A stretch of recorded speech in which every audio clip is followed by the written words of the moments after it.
সেপ্টেম্বৰ, অক্টোবৰ আৰু নৱেম্বৰ মাহত যদি আপোনালোকে জলকীয়া খেতি কৰে, উৎপাদন বেছি হ'ব, লাভ বেছি হ'ব, আপোনাৰ প্ৰফিট বেছি হ'ব।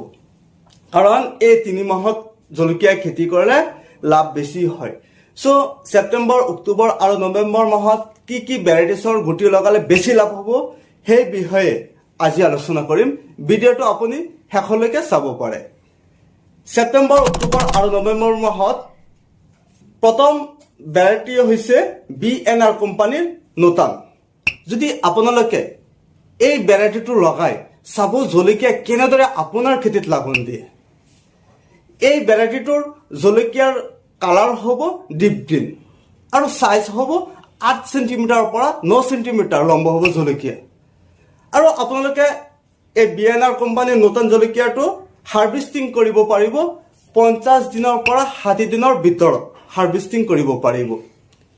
যদি আপোনালোকে সেপ্টেম্বৰ, অক্টোবৰ আৰু নৱেম্বৰ মাহত কৰিব বিচাৰি আছে তেনেহ'লে এই জলকীয়াটো আপোনালোকে কৰিব পাৰে, আপোনাৰ প্ৰফিট হ'ব। 2 নম্বৰ ভেৰাইটি হৈছে নানহেমছ কোম্পানীৰ 2074। এই ভেৰাইটিটো বহুত ভাল। এই ভেৰাইটিটোৰ জলকীয়াৰ কালাৰ হ'ব লাইট গ্ৰীণ আৰু জলকীয়াৰ সাইজ হ'ব 6 সেণ্টিমিটাৰৰ পৰা 7 সেণ্টিমিটাৰ। আৰু আপোনালোকে নানহেমছ 2074 জলকীয়া হাৰ্ভেষ্টিং কৰিব পাৰিব, মানে খেতিৰ পৰা আপোনালোকে চিংগন দিব পাৰিব 40 দিনৰ পৰা 50 দিনৰ মূৰত চিংগন দিব পাৰিব। সো আপোনালোকে এই জলকীয়াটো লগাব পাৰে। কিন্তু এই জলকীয়াটো ওপৰ ফালে লাগন দিয়ে, যেনে জলকীয়া তল ফালে লাগন দিয়ে, কিন্তু নানহেমছ কোম্পানীৰ জলকীয়াটো ওপৰ ফালে লাগন দিয়ে। আপোনালোকে স্ক্ৰীনত চাব পাৰে। 3 নম্বৰ ভেৰাইটি হৈছে সিনজিন্টা কোম্পানীৰ বেষ্ট ভেৰাইটি বুলি ক'ব লাগিব। টপ ক্লাছ ভেৰাইটি হয়, সিনজিন্টা কোম্পানীৰ টপ ক্লাছ ভেৰাইটি হয় SPH 1085। এই ভেৰাইটিটোৰ জলকীয়া 15 সেণ্টিমিটাৰ লম্বা হয়। বহুত ভাল এটা ভেৰাইটি সিনজিন্টা কোম্পানীয়ে নতুন লঞ্চ কৰিছে। সো আপোনালোকে যদি সেপ্টেম্বৰ, অক্টোবৰ আৰু নৱেম্বৰ মাহত লগাব বুলি ভাবি আছে তেনেহ'লে সিনজিন্টা কোম্পানীৰ HPH 1085 ভেৰাইটিটো আপোনালোকে লগাব পাৰে। 15 সেণ্টিমিটাৰ জলকীয়া লম্বা হয়। বহুত ভাল এটা ভেৰাইটি। নিউ আপডেট সিনজিন্টাৰ কাৰণে নতুন বনাইছে, লঞ্চ কৰিছে। সো আপোনালোকে লগাব পাৰে, বহুত ভাল আৰু আপোনালোকৰ লাভ হ'ব। আৰু এটা ভেৰাইটি আছে সেপ্টেম্বৰ, অক্টোবৰ আৰু নৱেম্বৰ মাহৰ কাৰণে পাৰফেক্ট ভেৰাইটি হয় ৰাবি বাবনা 285। বেষ্ট ভেৰাইটি আপোনালোকে স্ক্ৰীনত চাব পাৰে।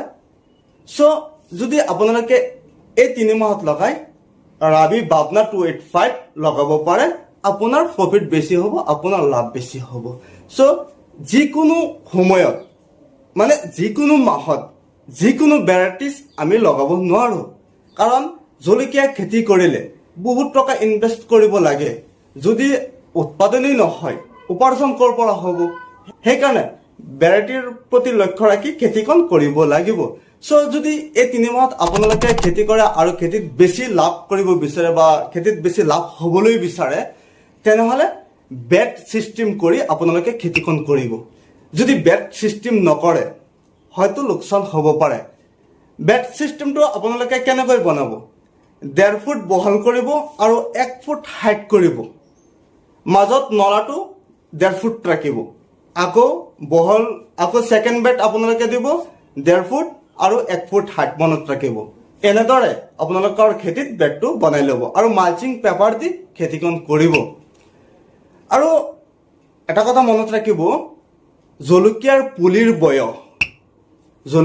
পুলিৰ বয়স 1 মাহতকৈ যাতে বেছি নহয়, যাতে 30 দিনতকৈ বেছি নহয়। কাৰণ 30 দিনতকৈ বেছি বয়স হ'লে জলকীয়া কম হয়।